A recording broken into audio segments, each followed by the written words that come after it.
Hello, and welcome to another episode of the Restricted Handling Podcast, where Glenn and I do our best to break down what's going on in international security and geopolitics. We are so grateful today to be joined by Paula Doyle, former senior ops officer, senior intelligence service member of the CIA, spent more than 2 decades in the IC, but also time in the State Department on a variety of topics. Was one of the CIA's associate deputy directors of operations, translated, and you can give us more context here, Paula, but basically helping to oversee HUMINT ops globally, a multi-time chief of station on a variety of continents, served as the deputy national counterintelligence executive, now teaches at Georgetown, writes on intel and national security topics. I have to admit, I did my undergrad and grad programs at Georgetown, Paula, and it was exactly because people like you are there as professors who have done the hard work in the field and are now teaching the next generation. So I'm always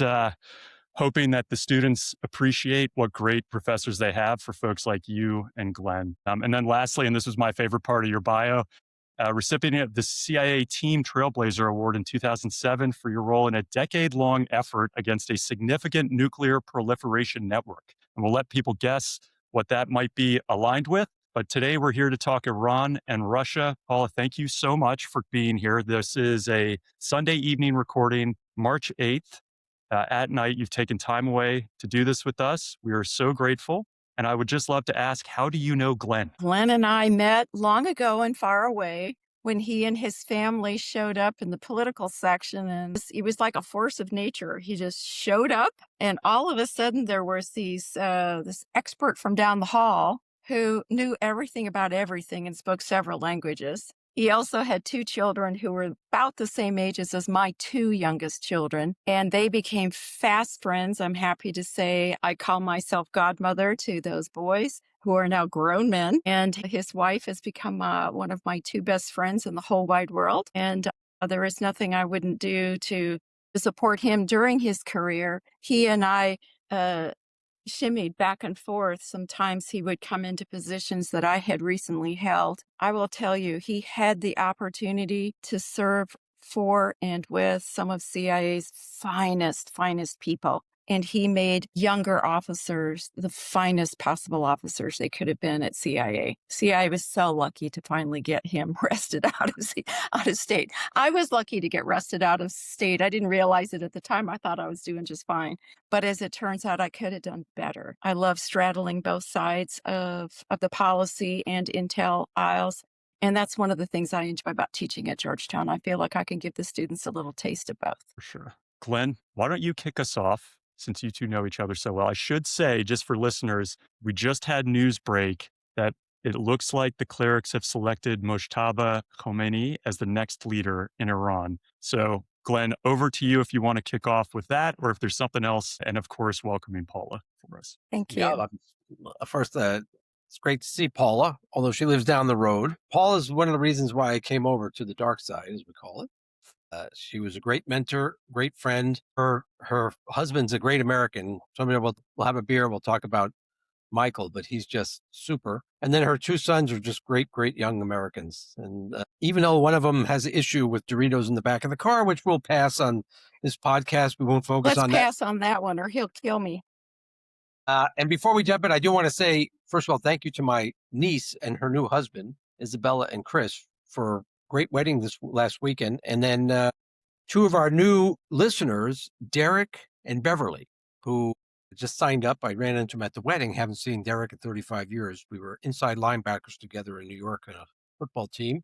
And he just sent me a text saying he watched the first video and he loved Ryan. Didn't say anything about Glenn, but Ryan, which is what I usually get. Now, let's get serious now because we are at war. Although I've said before, we've been at war for a while with Iran. But Paula, we both worked this issue for many years, and we've done a couple of podcasts on other, programs about this. And I remember last year we talked about succession in the elections. In your view, do you think, because there's a big debate now, whether the president should have, gone to action, Epic Fury should have been started or not? What is your assessment of the timing? Why now?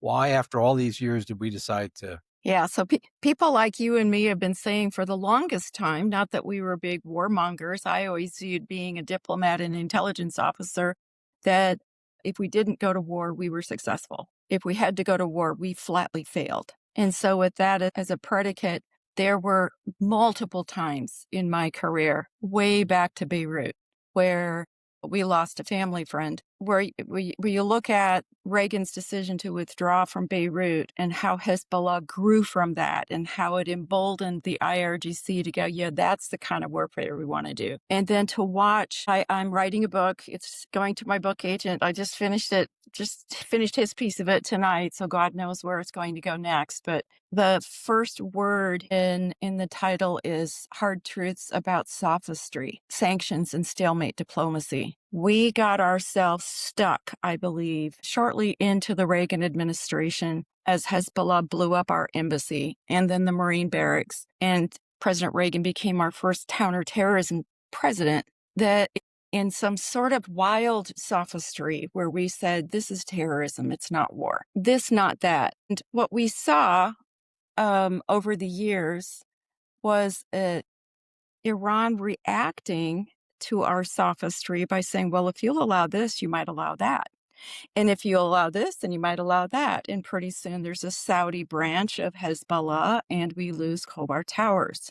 And so, 83, we have these events in Iran in 87 and 88 where Reagan does shoot. We have praying mantis. And we said, okay, we're going to fire back. So in 87, we fired back and we didn't take long to take out a pretty good portion of their Navy. And they were using their refinery drills to run their IRGC operations. So we basically said, that's not really oil refinery, that's a cover. So bang, bang. And then in 1988, they had put a whole bunch of mines in the Straits of Hormuz. And so it wasn't too uncommon for ships to blow up. Well, they happened to have blown up one of our Navy frigates. It didn't sink, but it was considered a naval attack. So Reagan went hard at them. And we took out several of their frigates. They didn't have many to start with. And we also went after some of their oil refinery capabilities because they used them for IRGC cover. And it was only a couple of days before we sunk several pieces of their Navy. And actually, we at our side, the records from the declassified records of that period from the National Archives are very clear. We decided we're done. Khamenei came in and said, "Are you guys done? Please stop. Don't sink our whole Navy." And those telephone conversations are now declassified, so you can get a sense for how Iran responded to being attacked. They didn't like that so much. That was 87 and 88. Khobar Towers is in 96. They go right back to proxy warfare. We didn't call it that. We called it terrorism. And because the Saudis wouldn't prosecute the Saudis and the Lebanese said they weren't involved and the Iranians claimed they weren't involved, there's never been any justice for that. Fast forward 2003, we're at war in Afghanistan, we're at war in Iraq. I am now an executive assistant in ODDO, in the office of the DDO, watching the world's cable traffic come in and out and serving all of our senior leaders who are exceptional men and women, just exceptional. Paula, can I just, for people who don't know what an executive assistant is at that level, who might think of it like, oh, maybe you were a secretary. I mean, you are like a chief of staff to the highest level of the agency at that time. Yeah, there were several of us, and some of us were note takers in meetings, and some of us were running to get stuff. Some of us were reading worldwide cable traffic and preparing our principals to go downtown, preparing our principals to go to meetings, to keep people abreast and to get guidance on what we were supposed to do next. So it was a very busy time. 2003, 2004 was pretty insane. My first memory of the word proxy warfare comes up during this time frame, and I really don't remember who developed or coined the term, and it's something I owe my students. We were coming up against IRGC in Iraq on a pretty regular basis. It wasn't just an Al-Qaeda in Iraq war. It wasn't just foreign fighter pipeline coming in through Syria. Those squirters were also coming in from usually around the Kermanshah area of Iran. And if you've done any study at all on that region of the world, I'm sure we're going to get into the Kurds in a minute. The PUK and the KDP have always been described in this post 9/11 period as Iraqi Kurds. Okay, so let me just blow your mind. The Barzani family comes from Iran. They're all born in Iran.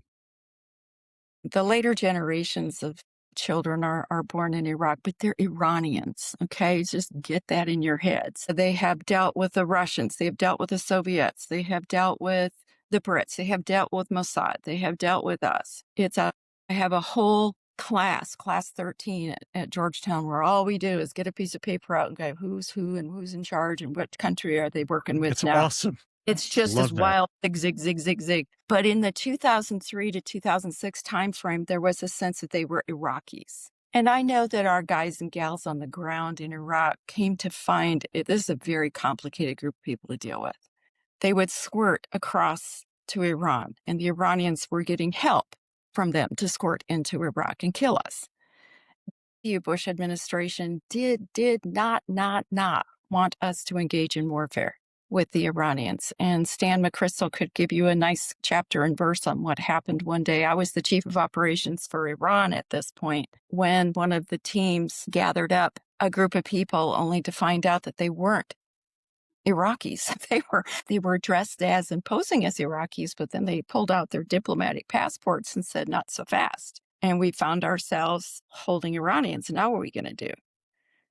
So this is a messy, messy cauldron. We begin to refer to what's going on to us with the Iranians as proxy warfare. In 2006, the president asked James Baker to put together the Iraq Study Group. I do encourage your listeners, if they really want to delve into some of the themes that continue to appear today, to look at the Iraq Study Group. It's not too thick. Very important people participated in it. Bipartisan, really well received, well done, traveled around Iraq, talked to people in the region. When that report came out, about every third page was about Iran. Crap. So are we really at war with Iran? And the answer is yes, but we didn't call it that. This is why I start my book with sophistry is really dangerous. We have not acknowledged to the American people, to each other, even within our organizations. We didn't call ourselves at war with Iran. In fact, we were like, don't be doing this, don't be doing that. Report on it, be careful what you do. Also, just please don't tell Georgetown this. What is sophistry in this context? Sophistry is softening the truth. It's being squiggly with the truth. So instead of saying war, maybe we say low intensity conflict. Got it. Maybe we say proxy war. Maybe we say terrorism. And what I say in my book is it's all war. It's all war. Now, how would you in Congress, how would you in any White House organize the resources around men and women who are confronting this on the ground if it's war? And I promise you, we wouldn't do what we did. We wouldn't send people out to compounds with no support and fixed locations and hope they don't get attacked, which is what we did in Syria. That is exactly what we did in Syria. So, and not only was it the Iranians, it was the Russians. So this is a podcast also about Russia. So I thought I would throw that in because that's a little bomb. I do not know that the moms and dads who lost their children in this time frame due to Iranian EFPs and Iranian munitions, whether it be shot by Hezbollah, IRGC, Quds Force, Hezbollah, Kataib in Iraq, doesn't matter. Do those parents know that their sons and daughters were killed by Iranians? Now, in 2019, the Pentagon finally came out with a report that said it was about 603. So I can hope that some of those moms and dads know exactly how their children died. I'm a mom, I'm a grandma. I am incapable of moral relativism. I just can't do it. There's right and there's wrong. And I believe that period of time, we were pretty confused. And we set up a system that purposely was confusing so that we didn't have to confront the war issues. You think we're finally confronting the issue? I think we are confronting the issue. The problem I have right now with confronting the issue, I thought that when the president ordered the attack on Soleimani, it was in retaliation. And that's an American tradition. You shoot me, I'm going to shoot three of you. It's Chicago rules. And we're very comfortable teaching that in our warfare and in our intelligence. You take 2 of mine, I'll take 8 of yours. And that's just how we play. And we feel good about it. We feel like we've got the moral high ground when we do that. Because at the end of the day, we're moms and dads and sisters and brothers and sons and daughters. And we have to go home to our hometowns and tell them that what we did was right. So my concern about The timing of this particular one, I have no concerns about the supreme leader being gone. We can talk about Mojtaba if you want to, but that supreme leader rained down death on the United States for years with very few consequences. Very few consequences. Few sanctions here and there that were pretty leaky. What I call stalemate diplomacy that occurred in Syria, which I know some of the people who were involved in leading that effort, they did exactly as they were told.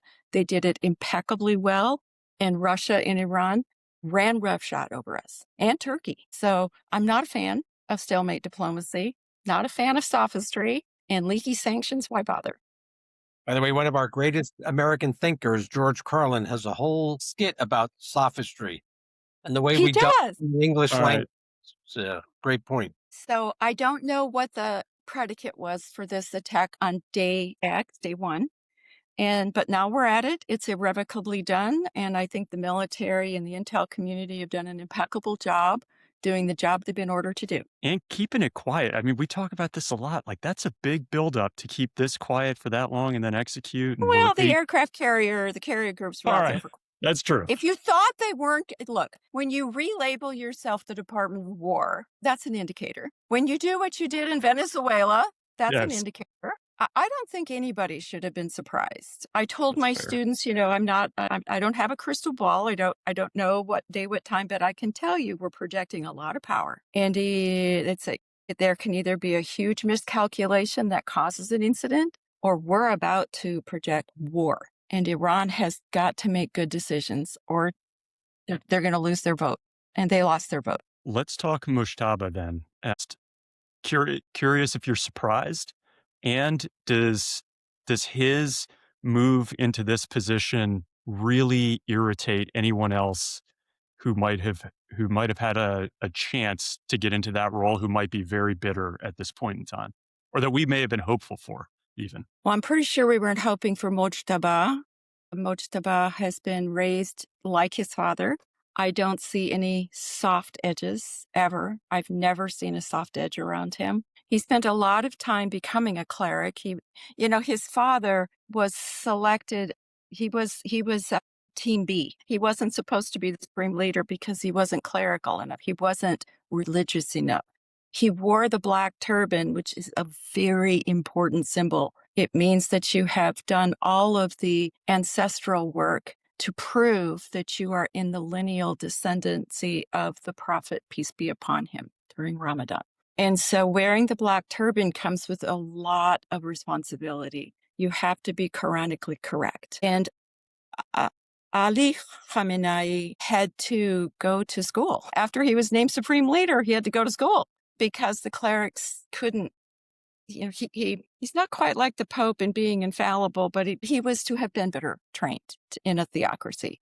So Mojtaba has spent his whole life in theocratic schools, watching his father, and of course watching Hezbollah, the Houthis, Hamas. How does Iran navigate the nuclear program? He's tended to be quiet. He doesn't write a lot. Don't know what his views are about anything. In terms of did we miss other opportunities? I don't know, because I don't know exactly who's dead. I really don't.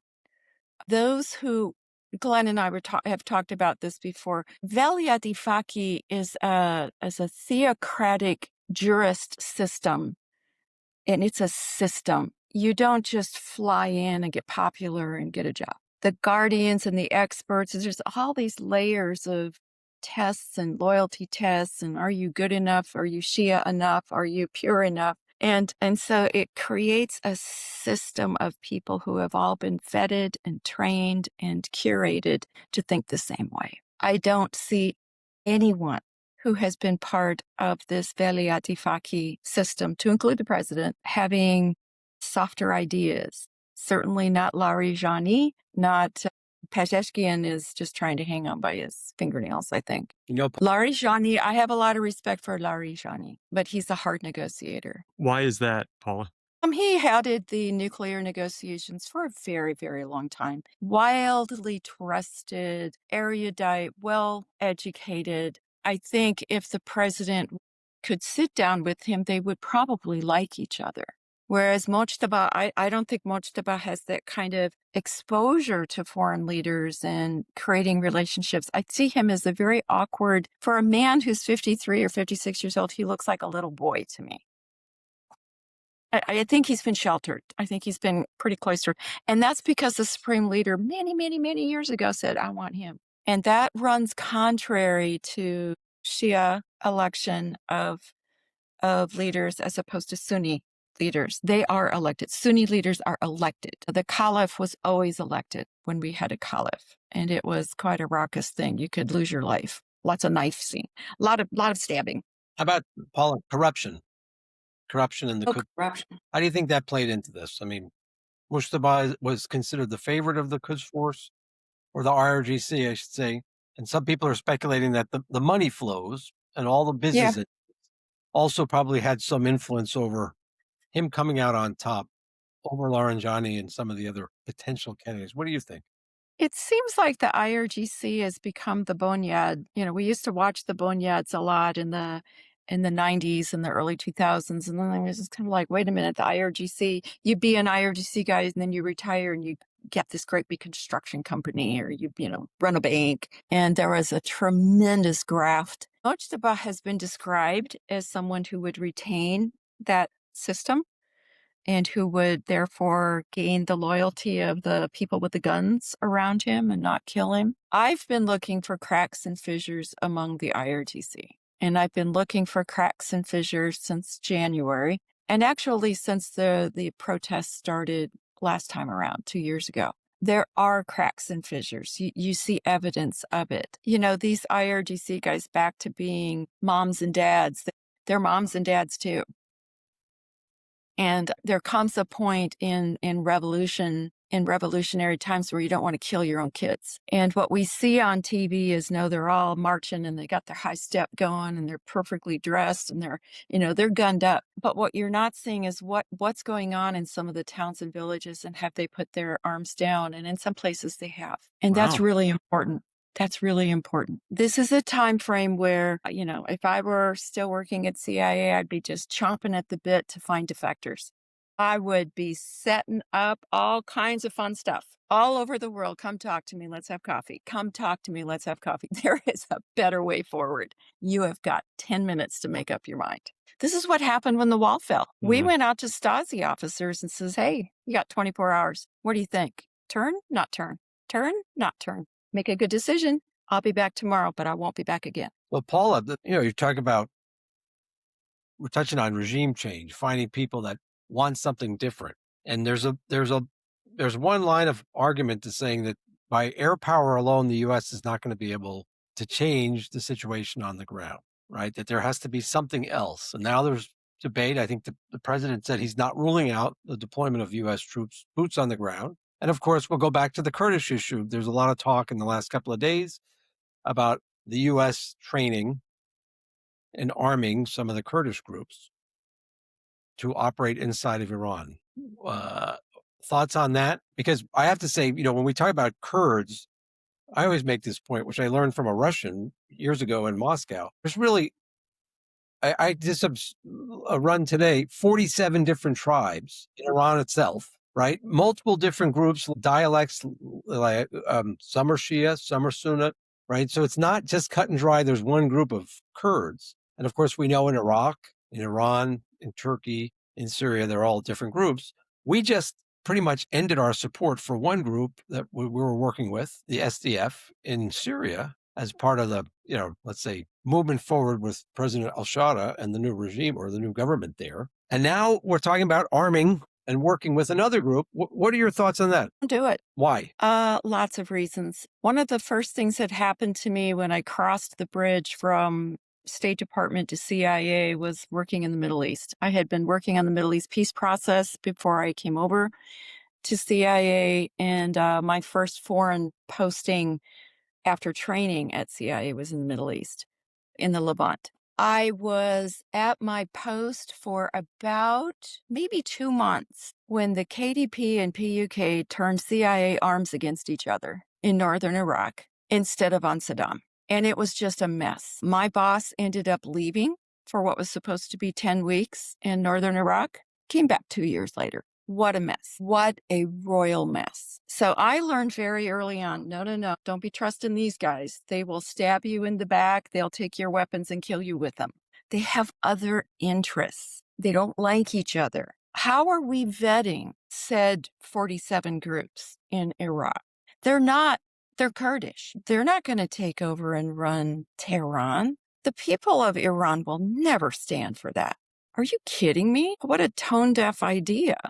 I hope it's a lie. To go through the different groups in Iran, because again, you're saying the Kurds, which are a minority group, right? Significant minority, an important minority, but there are other players, and the Persians, the Farsi. Are they going to accept the Kurds coming in and taking over? The Azeris, the See, we've got Turkmen. Azeris, we've got Akfas, we've got Baluch, we've got we have a lot of Iranians, a lot of Persians. The Persians are 85% of the country. I wouldn't expect an Akfaz to come in speaking Arabic and taking over Tehran. I wouldn't expect a Kurd of any of the Kurdish groups to come in and start speaking Dermanji and taking over Tehran.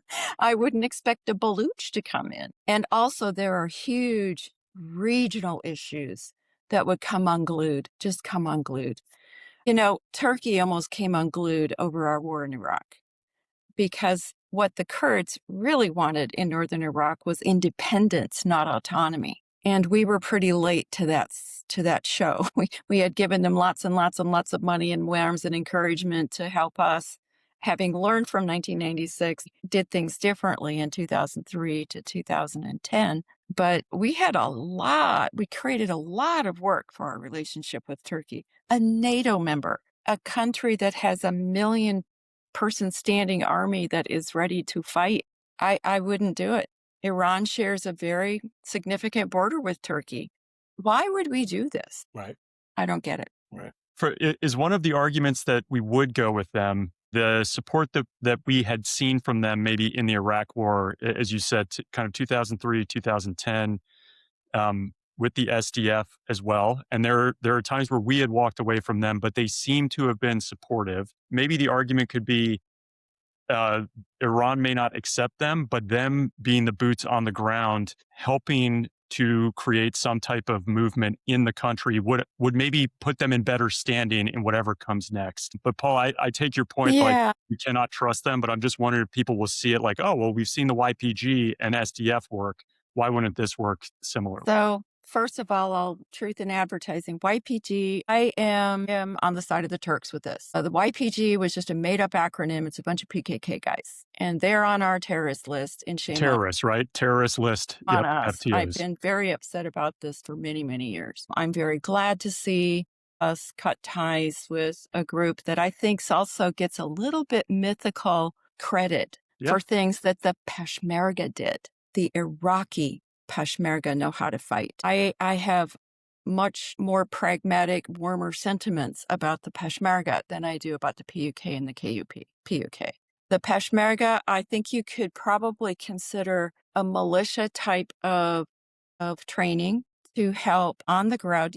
Air campaigns, at a certain point, that you've blown up the key buildings and compounds and you're looking for people. That requires human beings. Otherwise, it's just carpet bombing. And I hope we don't resort to that. I hope that we stay very surgical in our prosecution of this war, that it not touch civilians, that it stick within just war conflicts, rules of engagement.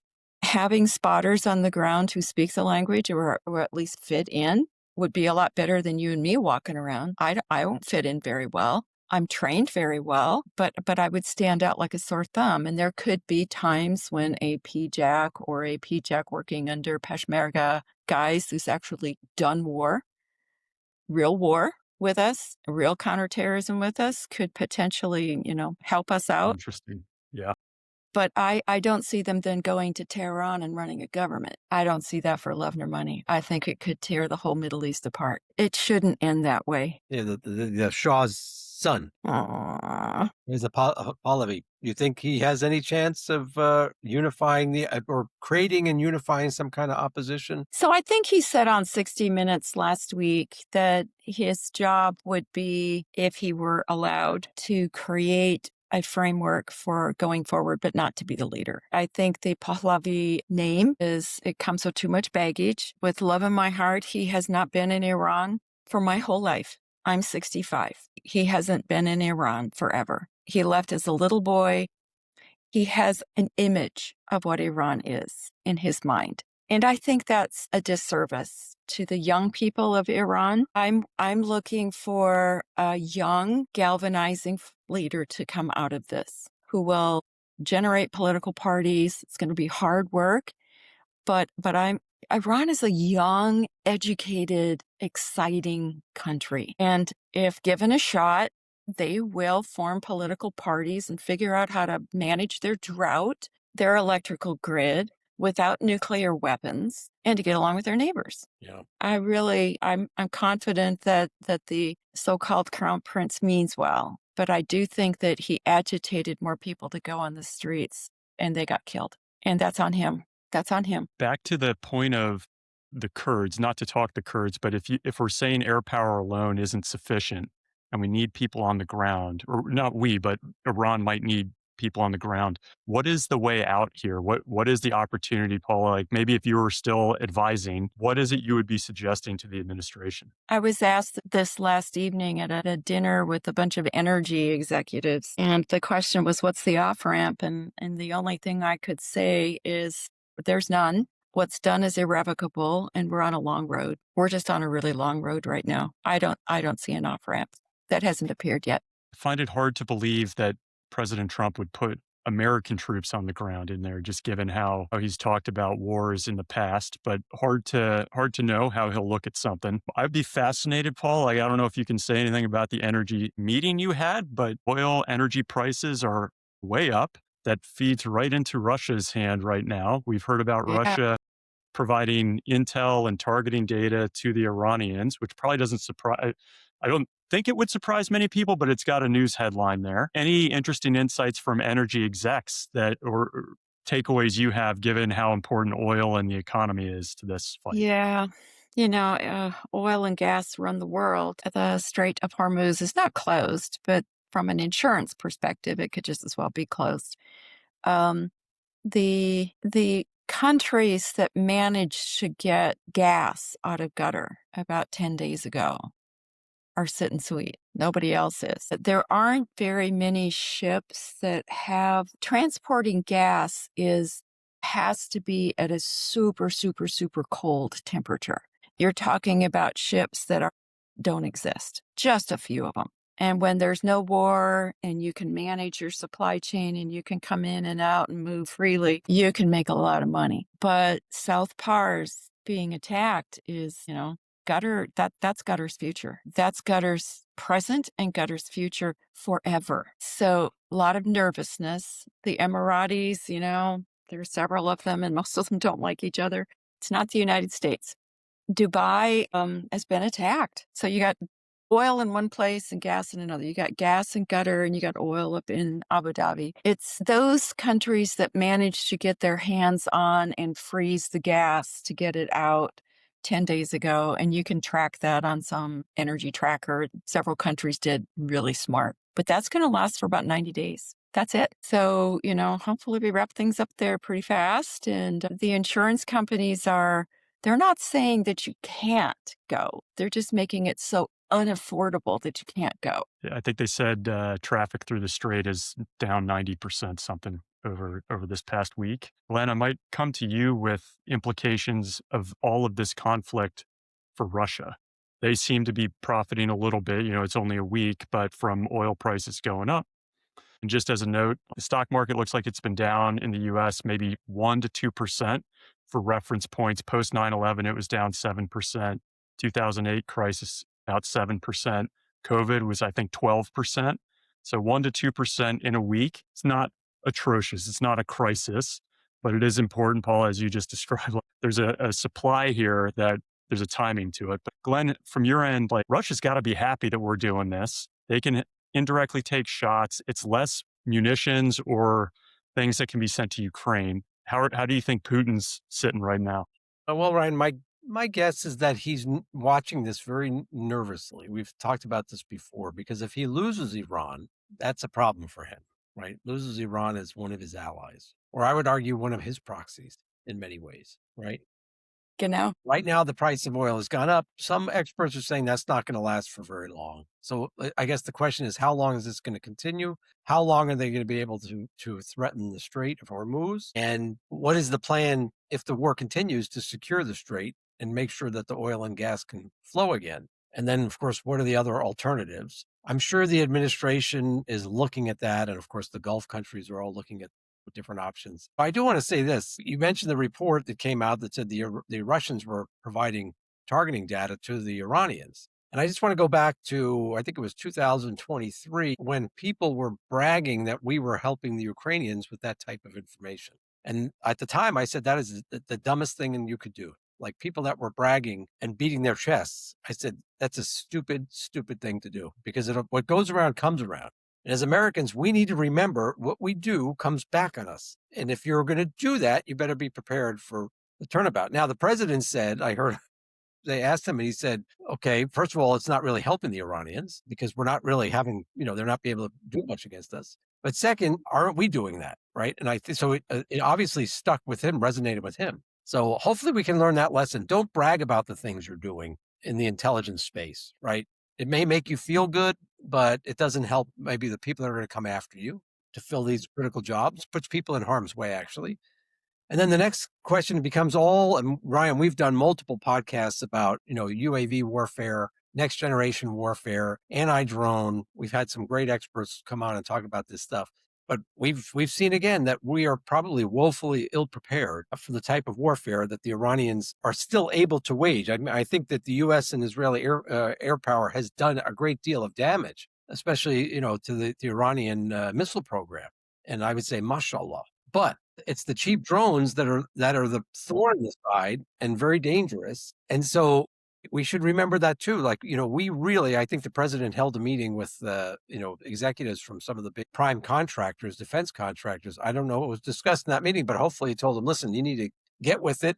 Like, we really need to look at innovation. We need to move fast. And these like long bureaucratic procedures, which are slowing us down, are no longer acceptable in today's day and age, because we should all be concerned, and I'm not encouraging panic, and I'm sure we're fine for now, but, we have to watch the Asia Pacific region. We have to watch the PRC.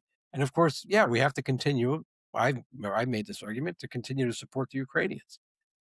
So our supply, we've known for a while that the defense industrial complex in the United States and in Europe was not invested in, was not developed the way that it should have been. We learned that the hard way in Ukraine, and now we're again seeing some of that. So I hope, and I know there are a lot of companies now that are looking, and they're, I talked about the 155 millimeter issue, which 3 years ago, Ukrainians were telling us for every one round they had, the Russians had 15. Now that ratio last time I was in Kiev was, I think it was 10 Russian rounds for every 8 Ukrainian rounds, or 7. So that we've made progress. Wow.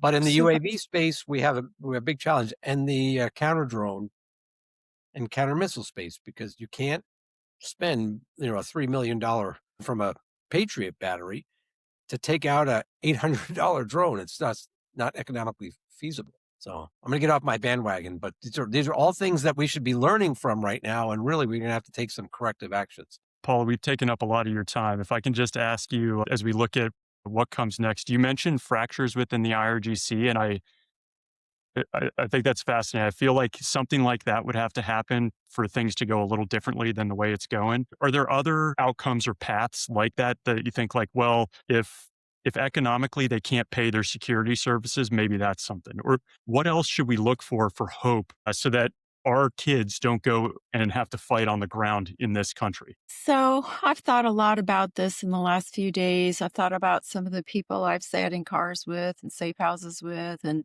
there was always such a big difference between the Iran that we were collecting on and the people that we had the privilege to meet with.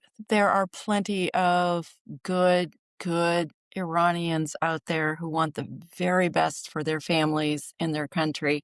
And they've been waiting for a long time for this theocracy to move out of the way. What I miss about working today is the privilege of bumping up against Iranians wherever we were. And I had the privilege of living in countries where they tended to come a lot. And, I would just say, even for the average American, don't be afraid to talk to Iranians today. Talk to every Iranian American friend you have. Ask them how they're doing. How are their families doing? You never know what might bubble up. This is a time of great upheaval. And if I learned anything in my career about times of great upheaval, it is a time for great focus. And you stick your hand out more often than you ever did before. There are MFA officers. A lot of these officers have spent a lot of time overseas, and they know that the theocracy at home has been bankrupt for a long time. So all of our Iranian friends who are serving overseas, I'm sure they're scared. This is a really good time for them to step forward and say, hey, I think I can run the MFA. I think I can run the IRGC. I think I know how to cut ties with the nuclear program and make everybody happy. It could come from abroad. Yeah. But not the crown prince. Two things I want to say. One, following up on Paula's point, our viewers should remember that Iran, Persian culture goes back thousands of years. If you study languages in the region, many of the words that we talk about state, politics, parliaments, they all come from, Farsi, right? Mm-hmm. So they have a deep culture, political culture, just art, literature. These are and to Paula's point, yeah, we had the opportunity to know many Iranians over the years, and they tend to be very cultured, very well-educated people. And so there is hope that the next generation in Iran, those people that did take to the streets, they can run that country. And many of them that I met want to have a relationship with the United States. They were tired of, this goes back 20 years, they were tired of being isolated by that regime that was oppressing them. And then my next point is for all our Muslim subscribers, Ramadan Kareem. It is a special night tonight. Ramadan Mubarak. Yeah.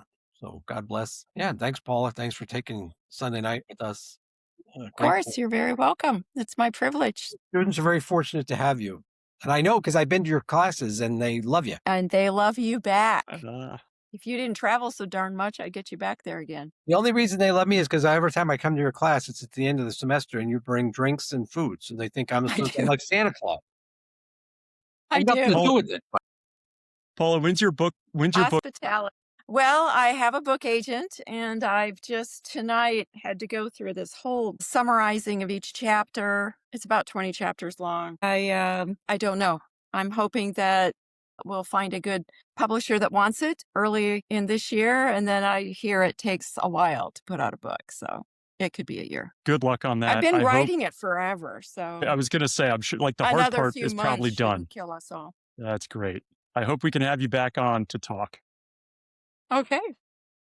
Thank you so much. Well, thank you all so much. Stay well, and bless our troops and everybody out there who's doing the hard job. Amen. Thanks for listening and being a part of the RH community. Would you like to receive the same daily intel brief that Glenn and I read? You can get it at restrictedhandling.com.